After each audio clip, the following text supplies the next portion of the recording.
नमस्कार, आप देख रहे हैं टोटल टीवी। मैं हूं सौरभ जौहरी। हमारी खास पेशकश में आपका स्वागत है।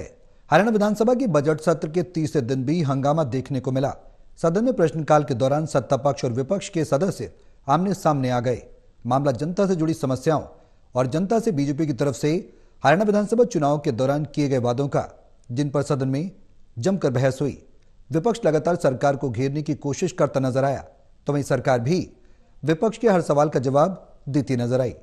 ऐसे में आज की सदन की कार्रवाई में क्या रहा और सदन में आगामी कार्रवाई में किन मुद्दों पर सरकार का फोकस रहने वाला है और विपक्ष किन मुद्दों पर सरकार को घेरने की रणनीति बनाता नजर आएगा, ये सवाल है।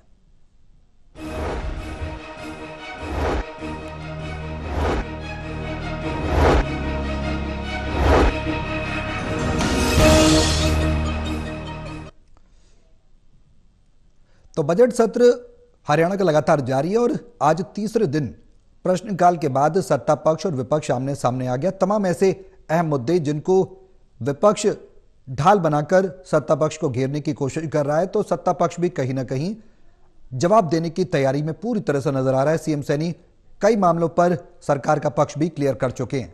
अब आगे की कार्रवाई किस तरह की रहेगी सदन में और किन मुद्दों पर आगे तीखी नोकझोंक होगी, सदन सुचारू रूप से चलेगा या सरकार जिन मुद्दों पर लगातार गंभीर है उन पर विपक्ष का क्या रुख रहने वाला है, तमाम सवाल हैं जिनका जवाब तलाशने की कोशिश करेंगे। हमारे सहयोगी हमारे साथ मौजूद हैं। हिसार से acid editor doctor Mahesh Kumar और पानीपत से वीरेंद्र सोनी जी हमारे साथ चर्चा में रहेंगे, वरिष्ठ पत्रकार।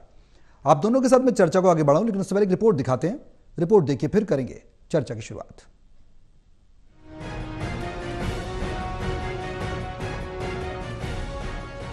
हरियाणा विधानसभा के बजट सत्र के तीसरे दिन विधानसभा के प्रश्नकाल के दौरान विपक्ष के सदस्यों ने तीखे सवाल पूछकर सरकार को कटघरे में खड़ा कर दिया। मामला था रानिया में कुओं के जरिए हो रही पानी की आपूर्ति का। ये मामला इनेलो के विधायक अर्जुन चौटाला ने उठाया और आरोप लगाया कि सरकार जनता को केमिकल युक्त पानी की आपूर्ति कर रही है।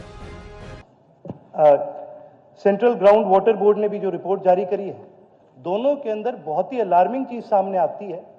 सबसे पहली सर ये कि जो जल शक्ति मिशन की रिपोर्ट है उसके हिसाब से 23% जो पानी के सैंपल हैं उनके अंदर फ्लोराइड की मात्रा 1.5 mg से ज्यादा पाएगी। वहीं इनेलो के विधायक की तरफ से पानी की सप्लाई को लेकर उठाए गए सवाल पर पहले जल मंत्री रणवीर गंगवा और उसके बाद खुद मुख्यमंत्री नायब सिंह सैनी ने रानिया में नहर के जरिए स्वच्छ जल की आपूर्ति कराने का सदन में वादा किया। क्योंकि पानी अगर जो टीडीएस की बात कर रहे हैं, टीडीएस हो जाता है कई बार नीचे का पानी ग्राउंड लेवल का अगर कहीं खराब होता है, जैसे अभी माननीय मंत्री जी ने भी उत्तर दिया है कि उसके अंदर कुछ सैंपल फेल हुए और उसमें हमने योजना की है कि क्योंकि रानिया के अंदर नहर आधारित पीने का पानी हम देते हैं, ट्रीट करके उसको पानी पीने का पहुंचाते हैं और वो पानी पूरा पहुंचा रहे हैं। कहीं इस प्रकार के अगर कोई और ऐसे हैं, मैं माननीय विधायक जी से कहना चाहूंगा कि यहाँ की दे दे तो उसका हम सलूशन निकाल देंगे, उसको हम नहर के पानी के साथ जोड़ देंगे। हमने कुछ जोड़े हैं। वहीं दूसरा मामला हरियाणा सरकार की महिलाओं को लेकर चुनावों के दौरान लाडो योजना को कांग्रेस की विधायक पूजा चौधरी ने उठाया। इस पर हरियाणा के मंत्री कृष्ण बेदी और कांग्रेस विधायक पूजा चौधरी में तीखी नोकझोंक सदन में देखने को मिली। मुझे बहुत हैरानी हो रही है कि इस तरह का जवाब इस सदन में दिया जाएगा। ये गंभीरता है सरकार की। हमारी हरियाणा की आबादी, आधी आबादी मातृशक्ति के प्रति चुनाव के समय पहला संकल्प लिया गया था। प्रत्येक महिला के प्रति उन्हें आर्थिक सहायता देने की बात की गई थी और आज तक वो मामला कहा जा रहा है, इसको योजना को विचाराधीन है। ये नीति बना रही है सरकार। वहां जो गारंटी है, और मैं तो पूजा जी को कहना चाहता हूं, हिमाचल तो बिल्कुल बॉर्डर पे है। भाई वरुण जी वहां से सांसद है, सारा पैरेलल है बॉर्डर हिमाचल के। एक बारी एक कदम पलट के हिमाचल में भी जाकर देख लेना कि 2.5 साल पहले उन्होंने महिलाओं को क्या कहा था, खटाखट खटाखट। वो खटाखट कभी आएगी कि नहीं? ऐसे ही तेलंगाना में कह के आए थे, ऐसे ही कर्नाटक में कह के आए थे। चलिए कोई चर्चा नहीं है, वहां की बात नहीं करेंगे। एक अन्य मामला जुलाना विधानसभा से कांग्रेस की विधायक और पूर्व पहलवान विनेश फोगाट ने अपने क्षेत्र में महिलाओं के लिए कॉलेज खोले जाने की मांग की। इस पर शिक्षा मंत्री ने ये कहकर उनकी मांग को नजरअंदाज करने की कोशिश की कि उनके विधानसभा क्षेत्र में 1 किलोमीटर के दायरे में पहले ही स्कूल चल रहे हैं। फिलहाल हरियाणा विधानसभा के बजट सत्र में तीसरे दिन प्रश्नकाल के दौरान सदस्यों ने अपनी समस्याओं को प्रमुखता से उठाया और खुद सीएम सैनी ने प्रश्नों का जवाब देकर सदस्यों को संतुष्ट करने की कोशिश की। Haryana news bureau, total TV.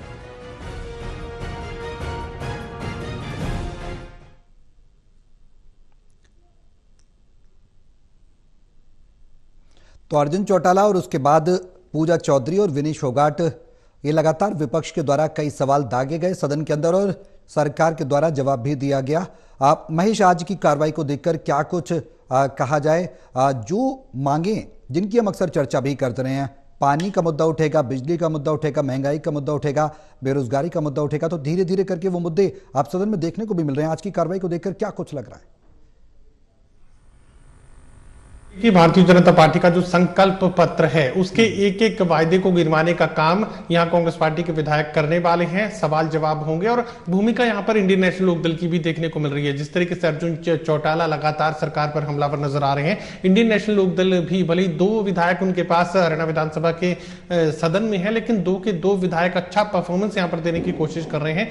बीते दिनों भी हमने देखा कि इंडियन नेशनल लोकदल के दोनों विधायक जबरदस्त बैटिंग कर रहे हैं और सरकार को लगातार निशाने पर रखे हुए हैं। जितनी कोशिश यहां पर कांग्रेस पार्टी के लोग कर रहे हैं, लगभग उतनी ही कोशिश संख्या के लिहाज से तो नहीं, लेकिन कोशिशों के लिहाज से कहा जा सकता है कि इंडियन नेशनल लोकदल के दोनों विधायक यहां अच्छी खासी परफॉर्मेंस देने की कोशिश कर रहे हैं। हालांकि दोनों ही नए विधायक हैं, लेकिन पहली बार विधानसभा में पहुंचने के बावजूद अच्छी खासी कोशिश यहां पर सरकार को घेरने की देखने को मिल रही है। साफ तौर से बात कहना चाहूंगा कि यहां जरूरतों को लेकर तो बात हो ही रही है, लेकिन भारतीय जनता पार्टी का जो संकल्प पत्र है आने वाले दिनों में भी हम देखेंगे और मौजूदा स्थिति भी वही लगभग नजर आ रही है कि एक एक संकल्प का जिक्र यहां पर हो रहा है और उसका जवाब सरकार को देना पड़ रहा है। जिस तरीके से हम देख रहे थे कि कृष्ण बेदी यहां हिमाचल प्रदेश में की गई चुनावी घोषणाओं का जिक्र करते हुए नजर आ रहे हैं और उसके बदले वो हरियाणा का संदर्भ देने की कोशिश कर रहे हैं कि अभी तो सरकार को बने काफी कम वक्त हुआ है, लेकिन जो चुनावी वायदे कांग्रेस पार्टी की तरफ से हिमाचल प्रदेश में किए गए थे उन वायदों का क्या रहा। यानी मूल रूप से बात कही जा सकती है कि वायदे चुनावी हैं, कितने पूरे होंगे, किस तरीके से पूरे किए जाएंगे, ये अलग बात है। यहां पर जो स्टार लगाते हैं, यानी छोटी जो शर्तें रखी जाती हैं वो दरअसल बाद में रखी जाती है। और किसी भी प्रदेश में हमने देखा है, चाहे दिल्ली प्रदेश की बात की जाए, वहां पर भी ये कहा गया था कि जो जो रियायती स्कीमें चलाई जा रही हैं आम आदमी पार्टी की तरफ से वो बंद नहीं की जाएंगी। लेकिन हमने देखा कि बहुत सारी ऐसी योजनाएं थी जो भारतीय जनता पार्टी ने दिल्ली की सत्ता पर काबिज होते ही तुरंत बंद कर दी। मोहल्ला क्लिनिक बंद कर दिए गए, उनको लेकर एक अलग तरीके का तर्क दिया गया। इसके अलावा मुफ्त बिजली का जो प्रावधान था उसे खत्म कर दिया गया। तो यकीनन यहां कोशिशें लगातार देखने को मिलेंगी। विपक्ष अपनी कोशिश कर रहा है, कांग्रेस पार्टी अच्छी परफॉर्मेंस देने की कोशिश कर रही है। शुरुआत में हमें लग रहा था कि हनीमून पीरियड है और नायब सिंह सैनी भी जिस तरीके से कह रहे थे कि कांग्रेस पार्टी का हनीमून पीरियड है, लेकिन हनीमून पीरियड में भी बिना नेता प्रतिपक्ष के कांग्रेस पार्टी के जो विधायक हैं वो मूल मुद्दों को उठाने की कोशिश कर रहे हैं और इंडियन नेशनल लोकदल की तरफ से भी इसी तरीके के जो हमले हैं सरकार पर देखने को मिल रहे हैं। वीरेंद्र जी, सदन सुचारू रूप से चल रहा है कहा जा सकता है, क्या लग रहा है? सदन के अंदर कुछ काफी सार्थक मुद्दे भी उठाए जा रहे हैं जी। वहाँ सदन की गरिमा पर भी सवाल उठ रहे हैं। आज जो सदन के अंदर हुआ, जिस तरह से भारतीय जनता पार्टी के 2 विधायकों में, एक मंत्री और एक विधायक में जिस तरह एक दूसरे पर आरोप लगाए गए, भ्रष्टाचार के आरोप लगाए गए जी, उससे भारतीय जनता पार्टी का चाल चरित्र और चेहरा भी उजागर हो गया। मतलब भारतीय जनता पार्टी में ऐसा कभी नहीं हुआ कि विधानसभा के अंदर एक मंत्री और विधायक में ही आपस में एक दूसरे पर आरोप लगाए जाएं। तो इससे निश्चित रूप से भारतीय जनता पार्टी की प्रतिष्ठा को ठेस पहुंची है जी। और हालांकि देखिए, विधानसभा अध्यक्ष ने उन शब्दों को विधानसभा की कार्रवाई से निकाल दिया, लेकिन जिस तरह से आरोप लगाए गए उससे ये बात तो है कि हमारी जो सदन के अंदर जो मर्यादा है, जो गरिमा है, वो कहा जाए जी। तो बात अलग होती थी। यहाँ विपक्ष का मुद्दा नहीं था जी, यहां पर तो मुद्दा जो था वो दूसरी तरफ से हो गया, यहां भारतीय जनता पार्टी में हो गया। मतलब कांग्रेस के अगर विधायकों में इस तरह की चर्चा होती, आरोप प्रत्यारोप होते तो बात समझ में आती। तो हालांकि देखिए जो विधायक हैं वो अपने अपने क्षेत्र के मुद्दे उठा रहे हैं। पूजा चौधरी ने जिस तरह का मुद्दा उठाया जी, वो महिलाओं से जुड़ा हुआ मुद्दा था। 2100 रुपए देने की बात थी, वो कब दिए जाएंगे, तो इसलिए हालांकि कृष्ण बेदी के उत्तर से वो संतुष्ट नहीं थी। कृष्ण बेदी हो, महिपाल ढांडा हो और खुद मुख्यमंत्री हो या कृष्ण पवार हो, ये खुद सरकार की ओर से मोर्चा संभाल रहे हैं। मतलब काफी जो भी है कि विपक्ष को हमलावर होने का उतना मौका नहीं मिल रहा। लेकिन आज भारतीय जनता पार्टी के ही 2 विधायकों ने, एक मंत्री और एक विधायक ने जिस तरह से गरिमापूर्ण जो है सदन को एक कलंकित करने का प्रयास किया है, उससे भारतीय जनता पार्टी की छवि को भी आघात लगा। लगता है कि भविष्य में ऐसी इसकी पुनरावृत्ति नहीं होगी। विधानसभा अध्यक्ष ने ऐसे शब्दों को विधानसभा की कार्रवाई से निकाल दिया है और विधायकों को भी ये हिदायत देनी चाहिए कि सदन के अंदर बहस की गरिमा बनी रहनी चाहिए जी। सदन के अंदर ऐसे मुद्दे उठाए जाएं जिससे लोगों को लगे कि उनकी भावनाओं की अभिव्यक्ति हो रही है। तो कुल मिला के आज पानीपत के विधायक प्रमोद विज ने भी ईआई अस्पताल के अंदर जिस तरह से पैनल जो रेफरल किए जाते हैं मरीज अस्पतालों द्वारा, जो इस तरह की धांधली की जा रही है, बड़ा प्रमुखता से मुद्दा उठाया और मुख्यमंत्री ने कहा कि हम इसकी विजिलेंस से जांच कराएंगे। तो कई तरह के भ्रष्टाचार है जिन पर सरकार गंभीरता से काम कर रही है और काम होना भी चाहिए। तो इस तरह के जो जनहित के मुद्दे उठाए जाएंगे, एक सार्थक बहस होगी और उससे लोगों का हित भी होगा। और कुल मिला के ये देखा जाए कि आज जो सदन की कार्रवाई है उसके अंदर चाहे प्रश्नकाल हो, शून्यकाल के अंदर जो मुद्दे उठाए गए, हर विधायक ने अपने क्षेत्र की समस्याओं को प्रमुखता से उठाया है। महेश, हम अक्सर चर्चा भी करते रहे हैं, सवाल ये भी उठता रहा कि हर बार विपक्ष का ये आरोप रहता है कि हमें समय पूरा नहीं दिया जा रहा है। इस बार समय भी पर्याप्त दिया जाएगा और सदन की कार्रवाई को देखकर ये भी लग रहा है कि काफी लंबा सत्र है, तो हर एक विधायक की को जो मुद्दे होंगे, उनकी जो अपनी मांगे होंगी सदन के अंदर वो रखेंगे सरकार के सामने, उसमें संतुष्टि जरूर उनको मिलेगी क्योंकि सरकार प्रतिबद्धता को दर्शा चुकी है, दोहरा चुकी है।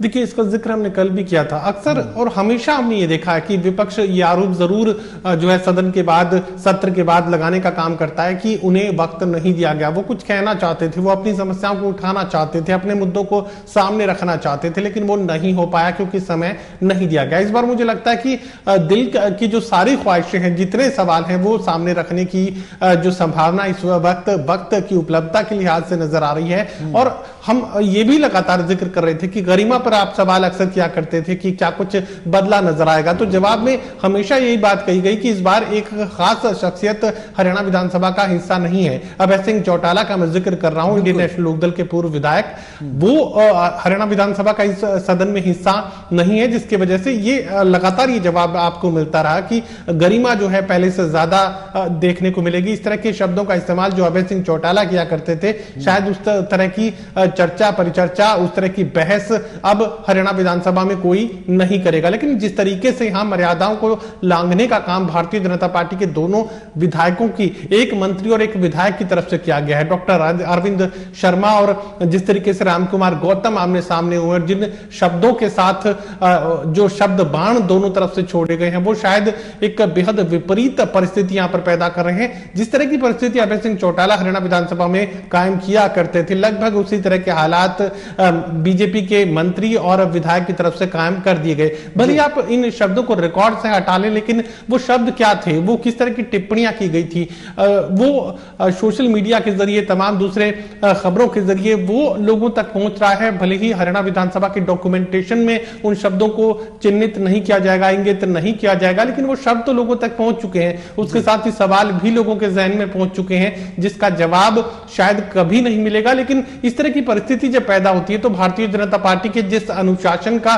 जिक्र हम अक्सर किया करते हैं, वो अनुशासन यहां भंग होता हुआ नजर आया। और भारतीय जनता पार्टी को भी अब ये समझना पड़ेगा कि जिस तरह की परिस्थितियां, जिस तरह के हालात कांग्रेस पार्टी में बने हुए थे, कहीं ये जो कुनबा लगातार भारतीय जनता पार्टी के लोग बढ़ाने का काम कर रहे हैं, दूसरे दलों से नेताओं को दनादन जो है भारतीय जनता पार्टी में चुनाव से पहले वो शामिल करते रहे। और हो सकता है कि निगम चुनाव परिणाम कल जब सामने आ जाएंगे, उसके बाद एक बार फिर से वो खुली भर्ती जो है भारतीय जनता पार्टी के लोग शुरू कर दें।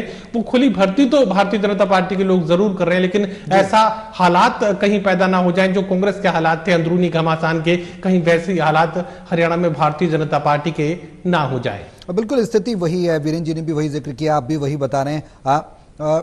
वीरेंद्र जी, अब सवाल यह है कि आपसी टकराव और पक्ष विपक्ष में तीखी बहस समाधान की तरफ निकला जाए, मुद्दे विपक्ष उठाए तो समाधान निकाला जाए। अब ऐसी स्थिति में जब एक ही पार्टी के एक मंत्री और एक विधायक आपसी टकराव की स्थिति पैदा कर देंगे, तो क्या सरकार के पास ये स्टैंड रह जाता है कि भाई हाँ, विपक्ष जो मुद्दे उठा रहा है उनका सटीकता से जवाब दिया जाए? देखिए, सरकार की ओर से मोर्चा जो संभाल रहे हैं, चाहे कृष्ण पवार हो, कृष्ण बेदी हो, महिपाल ढांडा हो और खुद मुख्यमंत्री नायब सैनी भी, लेकिन वहां आकर देखिए, जहां भारतीय जनता पार्टी के जो मंत्री हैं डॉक्टर अरविंद शर्मा पर अगर राम कुमार गौतम आरोप लगा रहे हैं, वो क्या सदन की मर्यादा को तार तार नहीं कर रहे? मतलब ये मामला तो किसी ने टिप्पणी तो की है, पहल किसने की? और इस तरह से देखिए, राम कुमार गौतम बड़े वरिष्ठ जो है नेता हैं और उनकी आयु का भी ध्यान रखा जाना चाहिए। देखिए, मान सम्मान तो सभी विधायकों का है, चाहे मंत्री हो चाहे विधायक हो, लेकिन सदन के अंदर गरिमापूर्ण चर्चा हो, सार्थक चर्चा हो तो ज्यादा अच्छा होता। लेकिन इस तरह से चर्चा होने से तो देखिए, विपक्ष तो हमलावर रहेगा, विपक्ष को मुद्दा मिलेगा, लेकिन जिस तरह से भारतीय जनता पार्टी में एक अनुशासन की परंपरा रहती है, लेकिन वो परंपरा तो तार तार होगी। देखिए, राम कुमार गौतम शुरू से पहले भारतीय जनता पार्टी में रहे थे, फिर छोड़ गए थे भारतीय जनता पार्टी भी, कई दलों में गए, और डॉक्टर अरविंद शर्मा कांग्रेस की संस्कृति से आए हुए हैं। तो भारतीय जनता पार्टी की रीति नीति को समझना उनको समय लगेगा, और जिस तरह से आज ये चर्चा हुई है, तो उससे मतलब सदन के अंदर जो हुआ, वो हम जनता को क्या संदेश देना चाहते हैं जी। डॉक्टर अरविंद शर्मा पर जिस तरह आरोप लगाए गए, मतलब मान लीजिए आपकी मानसिकता कुछ भी हो जी, उन्होंने किस तरह की भी चर्चा की हो, तो इस पर जो है, हालांकि देखिए स्पीकर जो है बड़ी सहनशीलता से और मर्यादित ढंग से सदन को चला रहे हैं, लेकिन ऐसी स्थिति में उनके लिए भी असहज हो जाते हैं। बिल्कुल। और देखिए, अब मुख्यमंत्री नायब सिंह सैनी इसका कैसे संज्ञान लेते हैं, अपने विधायकों को किस तरह का संदेश देते हैं? अनुशासन रहना चाहिए। भारतीय जनता पार्टी अनुशासन प्रिय पार्टी है, उसकी एक कैडर बेस्ड संगठन है, उसकी अलग छवि है। अगर विधानसभा में अनुशासन तार तार होता है तो जनता में भी पार्टी का एक विपरीत संदेश जाता है और कार्यकर्ताओं में भी जाता है। तो इसलिए, हालांकि देखिए, दोनों ही ब्राह्मण समाज से हैं, दोनों ही अपनी वरिष्ठता है, लेकिन अगर सदन के अंदर इस तरह से चैलेंजबाजी होगी, आरोप प्रत्यारोप होंगे, और उस मुद्दे पर, जिस मुद्दे पर भारतीय जनता पार्टी दावा करती है, जीरो टॉलरेंस की बात करती है, अगर इस तरह की चर्चा होगी तो पार्टी की छवि पर प्रभाव पड़ेगा। अभी आने वाले, अभी तो सदन की शुरुआत ही हुई है, बिल्कुल, आज तीसरा दिन ही था, आगे चलकर क्या स्वरूप बनता है, किस तरह की चर्चा होती है और विपक्ष किस तरह आक्रामक होता है, अभी तो सदन की कार्रवाई शुरू हुई है, 3 दिन ही हुए हैं। तो इसलिए इस बात का विशेष रूप से विधायकों को भी ध्यान रखना चाहिए कि ऐसे कोई संवेदनशील मुद्दे पर चर्चा करते समय किसी पर भी टीका टिप्पणी नहीं की जाए और सार्थक चर्चा हो, ताकि लोगों का भला हो। जो सरकार के ध्यान में लाने वाले मुद्दे हैं उन पर भी गंभीरता से चर्चा की जानी चाहिए, तो सरकार को भी गंभीरता से लेना चाहिए। जो भी प्रश्न विधायक उठाते हैं, जो भी मुद्दे उठाते हैं, सरकार को उनकी गंभीरता से समझना चाहिए, ऐसे ही हवा के अंदर उस मुद्दों को खत्म नहीं कर देना चाहिए। बिल्कुल। महेश, अब आगे की कार्रवाई में क्या कुछ उम्मीद की जा सकती है? हालांकि आज जो वाकया हुआ वो वाकई में चौंकाने वाला जरूर रहा। क्या कुछ डिसिप्लिनरी स्टेप शीर्ष नेतृत्व लेगा या प्रदेश स्तर पर नेतृत्व लेगा? कुछ ऐसी समझाइश की कोशिश की जाएगी कि आगे से वो स्थिति ना बने जो हम बात कर रहे हैं अभय चौटाला के समय में देखी गई, आपने भी जिक्र किया और अक्सर हम चर्चा भी करते रहे हैं, वैसी स्थिति अब आगे समय में ना बने और जनता के मुद्दों पर बात हो और समाधान मिले। क्योंकि जनता जब भेजती है जनप्रतिनिधि को सदन के अंदर, तो अपने मुद्दों के समाधान के लिए भेजती है, ना कि आपसी टकराव के लिए। देखिए, किसी तरह की कार्रवाई की तो उम्मीद आप नहीं कर सकते हैं भारतीय जनता पार्टी में, और अगर ऐसा कुछ होगा भी तो वो बंद कमरे में होगा, 2 लोगों के बीच होगा, उसे जग जाहिर नहीं किया जाएगा, उसे मीडिया के खबरों की सुर्खियां नहीं बनने दिया जाएगा। ये तो तय मानिए कि भारतीय जनता पार्टी अनुशासन के नाम पर जो भी कुछ करती है वो बंद कमरे में करती है, उसे खुला जाहिर नहीं किया जाता। लेकिन आने वाले दिनों में क्या कुछ करेंगे तो भारतीय जनता पार्टी के लोग देखेंगे। लेकिन ये जरूर, जो वीरेंद्र जी जानकारी देने की कोशिश कर रहे हैं, मैं उसी बात पर आ रहा हूं कि रीति और नीति जो भारतीय जनता पार्टी की है वो ना तो डॉक्टर अरविंद शर्मा समझ रहे हैं और ना ही राम कुमार गौतम समझ रहे हैं। मुझे लगता है कि कांग्रेस पार्टी का ज्यादा असर इन पर देखने को मिल रहा है। जननायक जनता पार्टी में भी हमने देखा था जिस तरीके से डेप्यूटी सीएम, उस वक्त के डेप्यूटी सीएम दुष्यंत चौटाला पर हमला बोलते थे और जिन शब्दों का इस्तेमाल राम कुमार गौतम किया करते थे वो दुनिया जानती है। तो ऐसे में यहां ये मानकर चलिए कि ना तो राम कुमार गौतम को रोका जा सकता है, उनकी उम्र का भी एक पैमाना है जिसको लेकर तमाम राजनेता मानते हैं कि उन्हें दबाया नहीं जा सकता, उन्हें समझाया नहीं जा सकता, जो मन की बात है रामकुमार गौतम की वो बोलेंगे ही। यहाँ डॉक्टर अरविंद शर्मा का जिक्र किया जाए तो वो बीएसपी में भी रहे, वो कांग्रेस पार्टी में लगातार बने रहे, तो वो जो रीति और नीति संस्कृति कांग्रेस पार्टी में देखने को मिल रही थी उसी तरह की परिस्थिति यहाँ पर भारतीय जनता पार्टी में भी डॉक्टर अरविंद शर्मा समझ रहे हैं। ठीक है कि वो आज मौजूदा वक्त में भारतीय जनता पार्टी के मंत्री हैं, लेकिन जो रीति और नीति का जिक्र भारतीय जनता पार्टी में अक्सर किया जाता है, दोनों ही नेता उससे एक तरीके से अनजान बने हुए हैं और यही वजह है कि इस तरह की परिस्थितियां देखने को मिली। और किसी दूसरे भारतीय जनता पार्टी के नेता से आप इस तरह की उम्मीद नहीं कर सकते। इस तरह की जो है चर्चा में वो लोग शामिल नहीं होंगे। आपने देखा अनुशासन लगातार भारतीय जनता पार्टी इकाई का हिस्सा है, लेकिन यहाँ चूंकि ये लोग बाहर से आए हैं तो ऐसे में भारतीय जनता पार्टी को यहाँ हालात को संभालने में थोड़ी मुश्किल हो सकती है। अब आपका सवाल ये था कि आगे किन मुद्दों पर चर्चा हो सकती है। देखिए, बेरोजगारी को अभी और धार देने की बात जो है वो चलेगी, और कल भी मैं जिक्र कर रहा था कि डोंकी रूट से जो लोग हवाई जहाज में बैठकर अमेरिका से भारत लैंड करवा दिए गए हैं, चाहे वो पंजाब में उतारे गए, चाहे वो जो है आसपास की जगहों पर उतारे गए, तो ऐसे में ये माना जा सकता है कि ये जो परिवार है एक तरीके से खात्मे की स्थिति में है। सब कुछ बेचकर अपने परिवार, अपने बच्चों को ये लोग डोंकी रूट से भेजे हुए थे, अब सब कुछ बिक चुका है। तो ऐसे में इन लोगों को किस तरीके से पुनर्स्थापित किया जाए, किस तरीके से ये एक तरीके से विस्थापित, आप इन्हें मानिए, इन्हें विस्थापित लोगों को किस तरीके से एक बार फिर से बसाया जाए। बेरोजगारी को लेकर ये जो संकट है सबसे बड़ा है, उसमें औद्योगिकरण किस तरीके का किया जाए, कौन से बड़े प्रोजेक्ट्स यहाँ पर सरकार की तरफ से लाए जाएं, सरकार बेरोजगारी को खत्म करने के लिए क्या कर रही है, ये सवाल जरूर अभी भारतीय जनता पार्टी के खिलाफ खड़ा होने वाला है और इसे धार कांग्रेस पार्टी देगी ही। वीरेंद्र जी, जो मुद्दे हैं, बेरोजगारी सबसे बड़ा मुद्दा है। हमने देखा विधानसभा चुनाव के दौरान भी कांग्रेस लगातार बेरोजगारी का मुद्दा जोर शोर से उठाती रही। भूपेंद्र हुड्डा, दीपेंद्र हुड्डा, तमाम कांग्रेस के दिग्गज नेता, उदयभान की बात करें हम, आप बेरोजगारी है, भ्रष्टाचार है। अब बेरोजगारी की बात की जाए तो सरकार की प्रतिबद्धता को लेकर क्या कुछ नजर आता है? आज तीसरे दिन की कार्रवाई थी, उससे पहले जब शपथ ली, गठन हुआ कैबिनेट का, हरियाणा कैबिनेट का, उसके बाद लगातार काम तो किए जा रहे हैं, क्या इस दिशा में भी काम हो रहा है? देखिए, विपक्ष इस मुद्दे को प्रमुखता से उठाएगा जी, लेकिन सरकार अपने आंकड़े देगी कि कांग्रेस के शासनकाल में, जिसमें भूपेंद्र सिंह हुड्डा का शासनकाल है, भाई इतनी भर्तियां हुई, और भारतीय जनता पार्टी के 10 वर्ष के शासनकाल में सबसे ज्यादा भर्तियां हुई।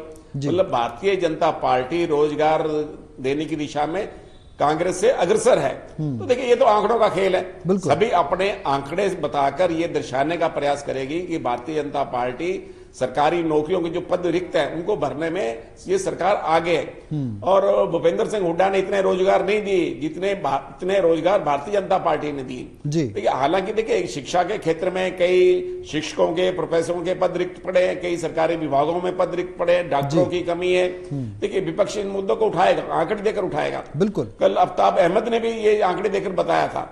और देखिए, भारतीय जनता पार्टी से चाहे कृष्ण बेदी हो, चाहे कृष्ण पवार हो, और चाहे मुख्यमंत्री नायब सैनी हो, देखो वो भी अपने आंकड़ों का देकर बताएंगे कि हुड्डा के शासनकाल में ऐसा हुआ था, हमारे शासनकाल में इतनी भर्तियां हुई है, इतने पद रिक्त थे उनके समय में, हमारे समय में हमने इतनी भर्तियां की है।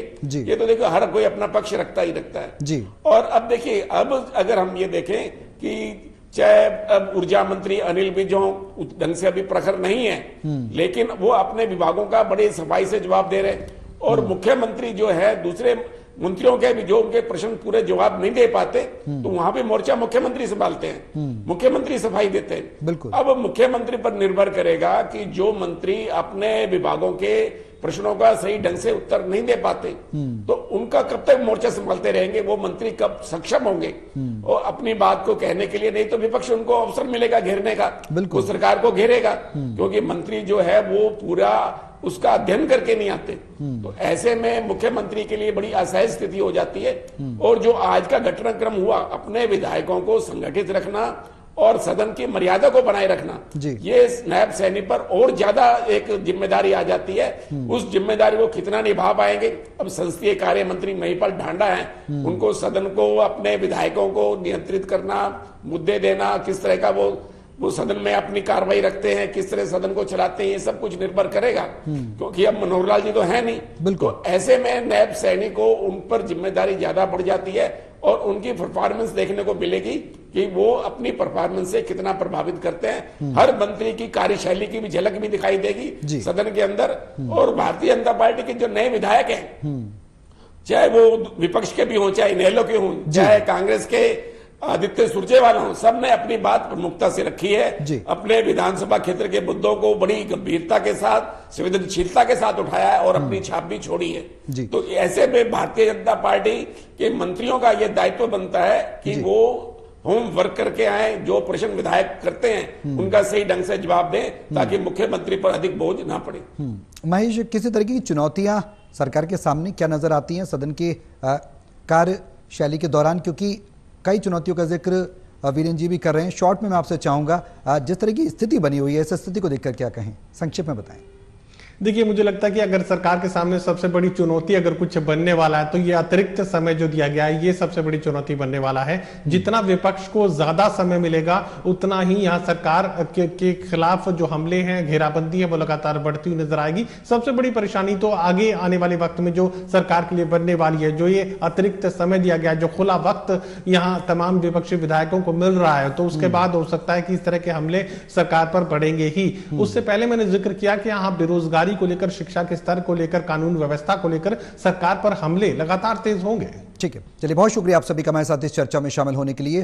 तो बजट सत्र के तीसरे दिन भी सदन के अंदर गंभीर बहस देखने को मिली सत्ता पक्ष और विपक्ष के बीच, लेकिन अब सवाल यह है कि सरकार के आगे कई चुनौतियां हैं और चुनौतियां अपने विधायकों, मंत्रियों को साधना, साथ ही विपक्ष के सवालों का जवाब देना। अब आने वाले समय में सत्र किस तरह से चलेगा और विपक्ष कई अहम मुद्दों को लेकर सरकार को घेरने की कोशिश करेगा, कार्रवाई कैसी रहेगी सदन की, देखने वाली बात